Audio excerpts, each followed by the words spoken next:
gun. Rommel's looking like he's got one more good run. Sips a little shaky, but his heart is still true. Oh, how that dog loves hunting with me and you. Sporting Dog Adventures, run boy run. Everything you need is here under the sun. The Sporting Dog Adventures podcast is proudly brought to you by Soggy Acres Retrievers. Remember, everyone deserves a Soggy dog.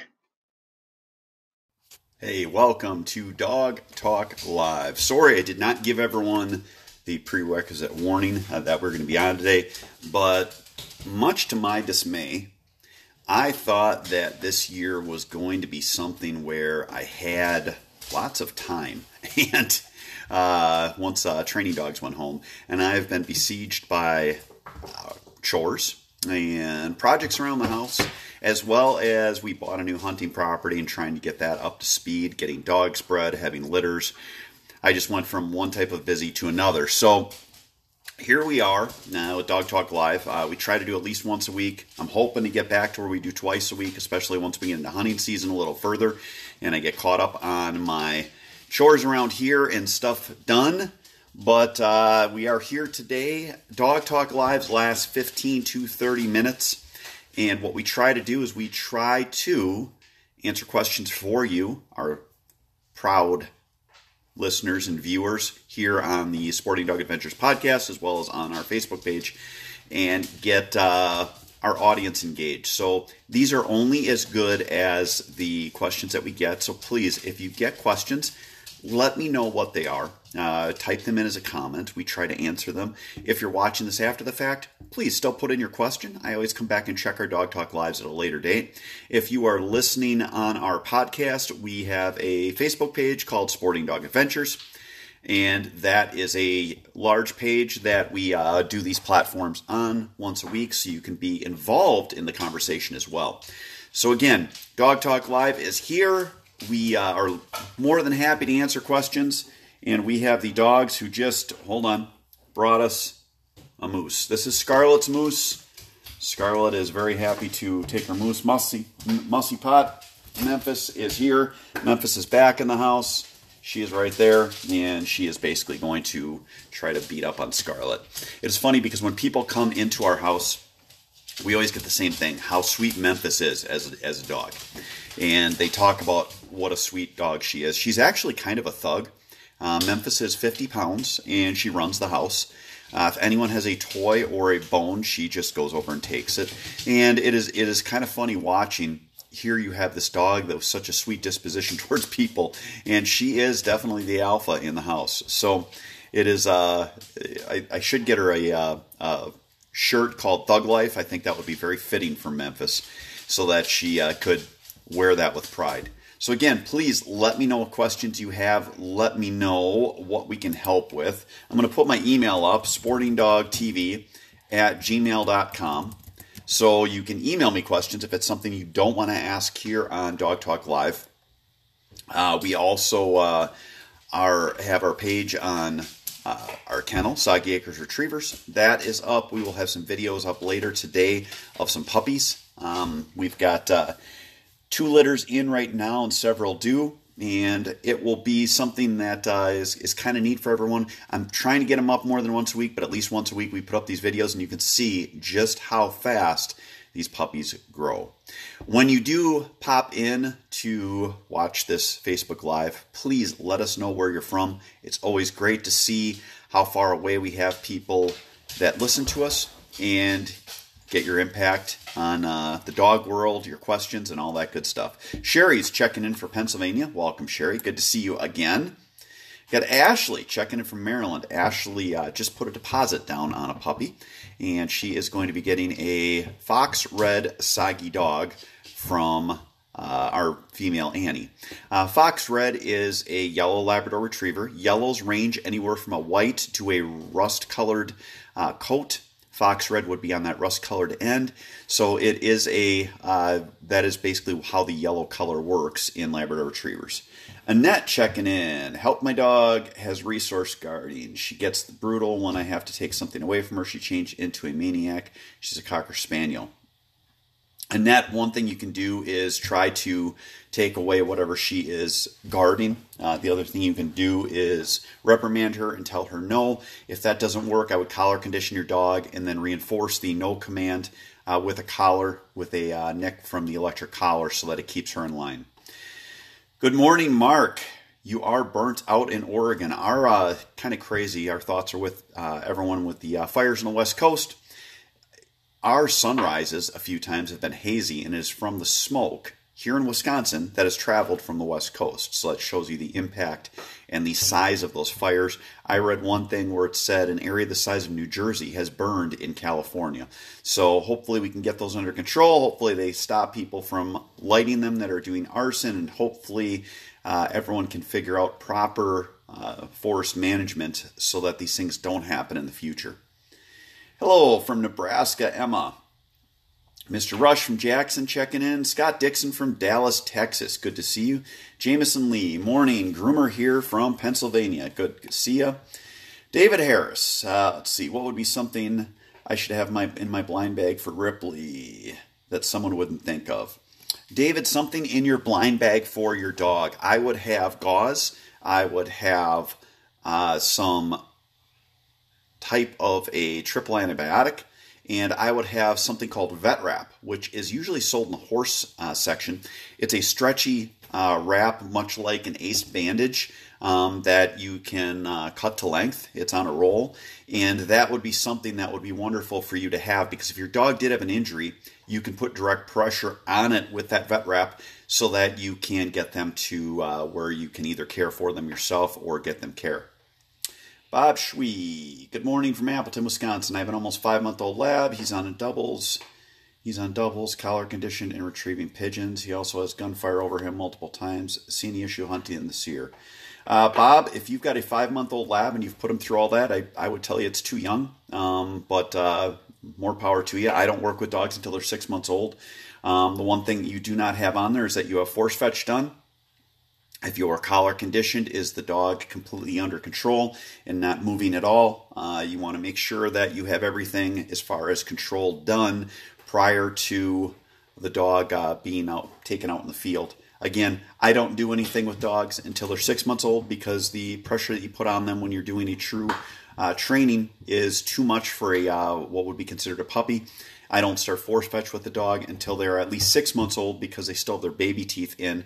So you want to make sure that you're being fair with them on that. As far as, again, hunting, I'm a proponent that you don't take dogs out until they're 9 months old, because that is when they have all of their training done. I just think you risk too much trying to hurry them along when you think of it overall, the overall length of the dog's life and hunting career. So that would be my opinion on that. First aid kit with everything from Band-Aids to tourniquet. Get the wrap. Yeah, David, if you get the vet wrap, it's, again, in the horse section of your farm and barns. Vet wrap is a great thing. I love it. I use it for dogs. I've used it for everything from a dog having a laceration on their ear to stopping unwanted licking when dogs are constantly licking. Just make sure that with this vet wrap, it's stretchy. Make sure that you are not tying it too tight, so you're basically making a tourniquet for it. You can get to the point where dogs will lose blood flow or they'll lose blood return, and the area that you have it wrapped will then swell, and once it swells, then it will make it worse. So just something to consider. All right. Again, please keep the questions coming. It is great to be back here on Dog Talk Live. Let's see, I'm going to look up our podcast for everyone so that we can get people to go over there. The podcast, we're doing anywhere from, I would say, 2 to 3 podcasts a week is the goal. So there is the link for that. Let's see. Shelly, I have a dog that's through force fetch. She has taken to chomping. We are currently revisiting force fetch on the table, walking fetch, and onto ladder and FTP. No birds drills at the time to get ready to reintroduce birds. Let's see. Any advice? Yeah, Shelly, you obviously know what you're doing because you went back in your training. Again, when you are training a dog for everybody else and you run into issues, if a dog is having issues, you need to take a step back and go back to working with the dog so that they're under control. If you've got a dog that's got issues in stuff, retrieves in water, work with them on land, fix things on land, and then go back to water.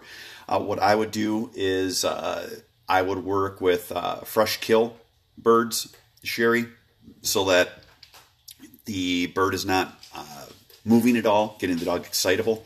And then I would work with them, once you get to that point, I would work with them on a walking hold with the dog and nick them if they start to chomp on the bird and tell them to hold. It's very hard to say everything you would do with a dog unless you see them, but it seems like you kind of have your finger on the pulse of the training of the dog. So I would definitely think you did right going to step back, and then I would work with them on a walking hold, and I would do that quite a bit. I got one dog back in that I had trained earlier this year. Dog went home in July, was in great shape. The owner has let him, I think people basically, from what I can tell, have played with the dog, especially on water. He does great on land still, but on water, the dog does not want to take a direct line. It does not, to pick something up, does not want to go pick things up if you put any pressure on him. He was e-collar conditioned and e-collar force fetched. So the nice part about that is when the dog decides he's not going to pick something up, I will nick him with the collar and tell him fetch. Within a couple of days working with the dog, I have him turned around to the point where he's in pretty good shape. So we should be able to get him so that he is back in complete control. And then I've told the owner that we need to both work together, go over, I guess, how he is working with the dog, give him some pointers, and just make sure that he understands what he needs to do in the different, I guess, the different standards he needs to have when working with this dog. It's fine to play with dogs once they've been trained, but don't play with them with their training items, and don't, if you start to see issues, shut down that type of play with them so that they get to the point where they understand what work is and what play is. So that would be my suggestion on that. Let's see. Emma, what are some priority things to be working on with a 5-month-old yellow lab? Emma, at 5 months old, they are still puppies. I don't work with them on anything at a, I guess, pressure level until dogs get to be 6 months old. I would work with the dog on walking on lead, making sure they heel. I would work with them on sit. I would work with them on coming to their name, as well as kennel. You're going to get to the point here in another month where you get your adult teeth in, and at that point I would start with your force fetch, I would start with your e-collar conditioning, and I would start with your hunting obedience, which is obviously different than puppy obedience, so that you're putting the dog under pressure so the dog understands that they have to listen at all times. Mr. Newman, good to see you from Verona. Let's see, we're ready for our duck opener Saturday in Minnesota. Yes, that is fantastic for you, Dan. I'm in the southern zone of Wisconsin, so we do not open until October 3rd, but we had teal season and we had our youth duck season last weekend. So I have been out in waders, I can honestly say, more times this year than any year in the past, because when I had the TV show, we would often field hunt. And I've been in waders, I think, 10 days total so far, with many to come, and I am excited. Make sure you do send us pictures of your dog with those birds so we can see how you did. The bird's been gassed or fresh shot. Yes, Sherry, I would go with a bird that is fully dead, so it's not moving around. When birds move and they're still somewhat alive, which not to be gruesome, but that gets a dog excited, and then they want to chomp down. 1, to kill it, but 2, just because they get so excited. So I would work with birds that are fully dead and that you can work with them in a controlled atmosphere. I don't think it's kindness, Sherry. I think it's me trying to bloviate about the little bit of experience that I have training dogs. So don't thank me for my kindness. But I really enjoy being on here. I really enjoy helping people get involved in the sport that I love. The big thing about me, never take it as offensive if I give you a straight up answer on things. I have this very bad thing where I don't have filters, so I do not sugarcoat things. I just tell you what my thoughts are. It's never to demean people. It's more to help people and educate people so that you will have success, and so that you don't get to the point where you set your dog back in training, where you don't get them gun shy, and so that your dog and you can see the full, I guess, level the dog can achieve in their training. I often get the comments of people when they have their dogs trained by me, or when they see our dogs, they say it's the greatest dog I've ever seen. And what people don't realize is that all dogs can get to the point where they are fully force-fetched out, holding, and coming into heel. They can all get there as long as they have drive and they've been bred for hunting. Again, just because you have a hunting breed does not mean it's bred for hunting. But if you have a dog that has all the drives necessary, you can get them to that point. It is that people don't understand what their standards should be, and 90% of the dogs never reach anywhere near even half their potential. These are such wonderful, beautiful animals, and they have so much ability. And it is my hope that by being as honest and open and here for questions, that I can help people achieve that with their dogs so that they can get to the point where you're in the field and you really, really get to enjoy them. I do apologize to everyone. I know I've gotten numerous messages as well as a few phone calls and texts asking when we were going to do our Dog Talk Lives again. I have just been so darn busy that I just haven't had time. I've got a project here now on my property at home where I'm going to be cutting 3 trees a day because we have a bunch of dead trees because we had so much water on our property for so many years. Many trees passed away, and they passed away. I make it sound like it's an animal. Many trees have died. So I've got a lot of dead trees that are near the house or that would fall in the driveway. So I'm cutting 3 trees a day to get them down, get them burned, and also some other stuff around our place that really needs attention. After you do your dog training, it's 6 months of controlled chaos as you're working with dogs and having litters. My son once asked, he's like, Dad, what is your normal day like? And I'm like, well, my normal day is where I plan everything out. And then I just basically try to adjust for what happens during my normal day, because things just come up when you deal with animals and you deal with training as well as puppies, where you're constantly zigging and zagging throughout a day.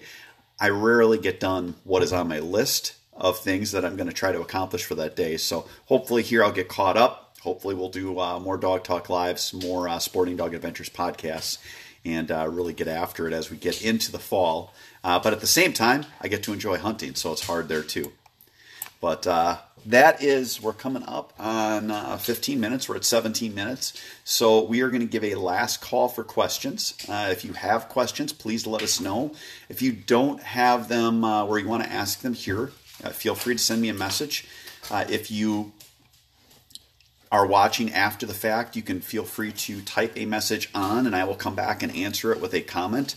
I'm being bit by Scarlet here. She is just the good puppy. She likes to play. She is her and Memphis are back. Memphis is her partner in crime. They're both in the house. It's funny watching 2 dogs that are best friends, but they definitely are. Once we brought Memphis back in, it was like nonstop playing for the 2 of them. So it is good to have her back. We've got 2 dogs. Wish us luck in the HRC Grand that is being run in Kentucky. Our dog Tank and our dog Ace are both running, so hopefully we can get Ace's second pass and Tank's first pass on the HRC Grand, and we will get some more titles on them. But with there being no further questions, we are going to call it for the day. Thank you so much for listening to our Dog Talk Live. I do appreciate the fact that there are many options out there on the internet that you can watch and view, but you guys take your time to watch us. You guys have a great day, and God bless.